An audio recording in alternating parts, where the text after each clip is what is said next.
Hello, everyone, and welcome to my podcast for our social psychology class. My name is Crystal, and I'm going to be doing my podcast on a somewhat touchy subject. I've chosen to do my podcast on teen suicide and the epidemic that it seems to be causing in our country.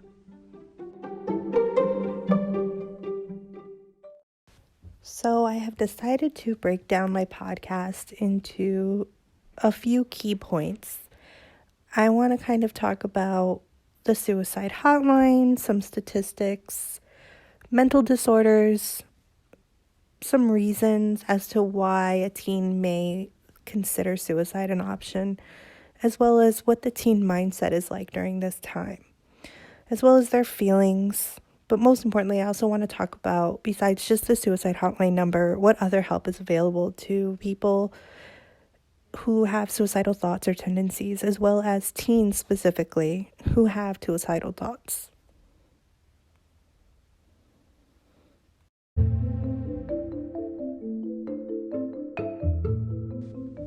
One 1-800-273-8255.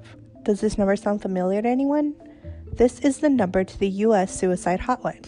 This is the number that is open 24 hours a day, 7 days a week.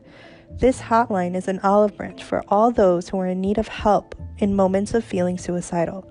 Yet, in the year 2017, there were at least 47,173 deaths in America by suicide alone.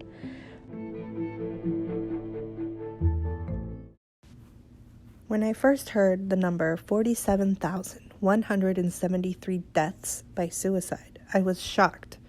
I couldn't believe that there were so many people who had taken their own life in just 1 year. These rates just seem to be increasing every year. The number 47,173 seems to really be sticking with me.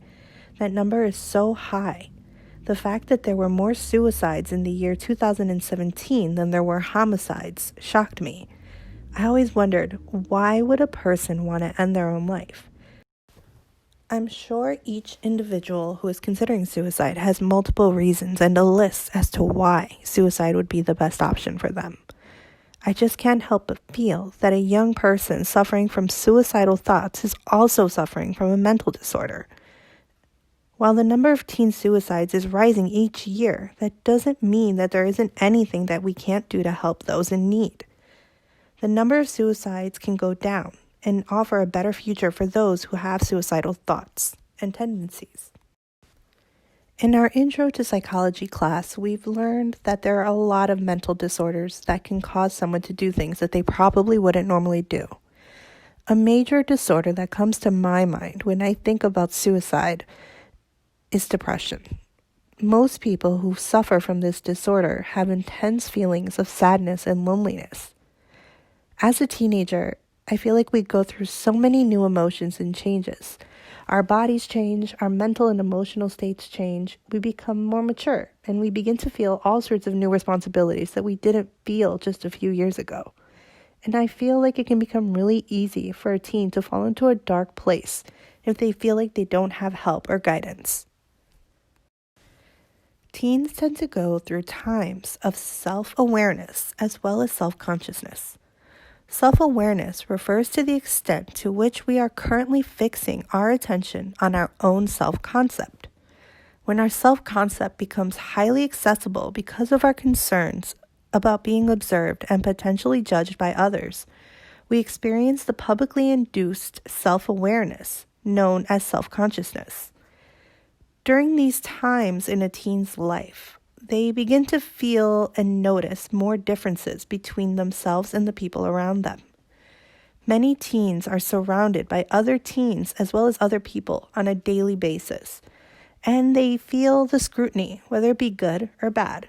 They are aware of others and how others may view them. If teens feel judged constantly, they can fall into a place where they feel even more misunderstood and even more isolated, which is unhealthy for their mental state. Self-concept clarity is the extent to which one's self-concept is clearly and consistently defined. I don't know many adults who who have achieved self-concept clarity, and I feel like there are many teens who are also striving to find this clarity. I would like to think that teens would not have as many issues with suicidal thoughts, as well as their self-esteem and their self-identity, if they weren't trying so hard to achieve this concept.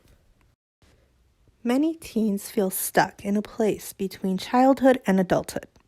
They want to be self-sufficient, but may find that they still have people that they need to answer to, and they cannot be fully in charge of their own lives and situations. Teens cannot control the outcomes of the lives of the people around them, like a parent can.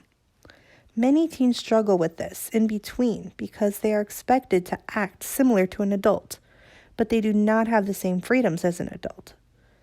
A teen who struggles with feelings of helplessness and doesn't voice their opinion or seek help can begin to feel like suicide is the only way to escape their feelings and not feel so helpless and powerless in their own lives. Another disorder that comes to mind on a personal level is autism. Teens with autism sometimes have a lot to deal with. They have to deal with bullying or the weight of feeling like camouflaging, an attempt to hide their autistic traits to fit in. Teens as well as adults with autism who camouflage are 8 times more likely to harm themselves as those who don't, because they spend so much time suppressing their feelings and emotions. Autism could be described as a social disorder due to the difficulties that many people face with the social situations, such as crowds as well as noises. These are all situations that could cause an autistic person to also feel like suicide is the only option for them. Recently in the news, I have heard a lot more about bullying being one of the causes for a person making a suicide attempt. I have always felt that the increase in use of technology could play a part because in the past, yes, there were bullies, there were people who were mean, but phones and social media weren't so easy to come by. A person who was being bullied in the past could go home and possibly escape it for some time. But now, even going home will not stop a bully from sending you a mean text or posting on a social media platform horrible things about you for everyone to see. This form of cognitive aggression towards someone can be especially painful for teens who still haven't found their place in society or even a place within their own school or place of work. They take this form of aggression very seriously, and it can cause them to make a rash decision, such as a suicide attempt. I have always wondered, what can be done to reach teens in need? What can we say or do to make teens understand that everything will pass, that these issues will one day end, even if that one day isn't today? I have always felt that having an open environment where a teen can speak freely would help. A place where a teen can say, I'm so anxious or I'm so nervous and I don't know what to do. A place like this could be beneficial to teens. Places like this do exist. A place that comes to mind is the Alive Center in Naperville. This is a center that is available for people between 6th and 12th grade. Although the Alive Center isn't a place that offers actual professional help, such as counseling, it is a place full of teens who are looking for a safe and fun place to interact with others. There is also another location in Naperville that is called 360 Youth Services. This location does offer professional help and so much more to the young people in need. These are just 2 examples that are local and easy for students to access. I feel like the goal should be to help teens understand that they have options and choices at their disposal, even if they do not see it now. I can't help but come back to the suicide hotline, 1-800-273-8255. I also can't help but think of the hit song by Logic, which is also titled 1-800-273-8255.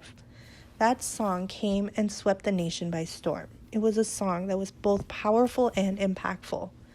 There's a line in the song that I feel could relate to a person who is in a moment of desperation. The line goes, "My life don't even matter. I know it, I know it. I know I'm hurting deep down, but I can't show it." This lyric, this line, is very impactful and important, and I feel like it probably can reach a lot of people. And I just would like for people to know that there are options for them.